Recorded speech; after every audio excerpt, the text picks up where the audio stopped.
did I know what would transpire. I came back home and I told my staff, I said, you know, just what if? And those are profound. I love answering those what if questions.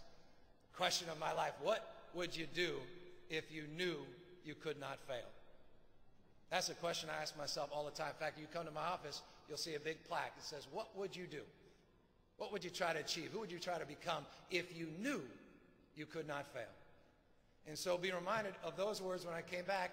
I said, well, what would it take to marry people in San Francisco? And everyone sat there cross-eyed and said, well, what do you mean?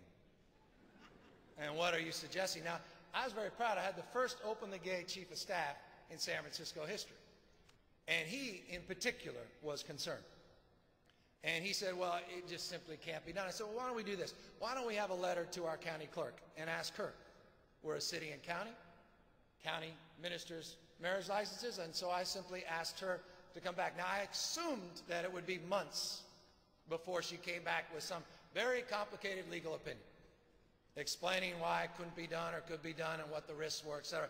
She came back, I kid you not, just hours later and said, Mr. Mayor, it's as simple as this. I just go on the computer, and where it says spouse and groom, I just have to type in applicant 1 and applicant 2. Rather dispassionate, but it was as simple as that.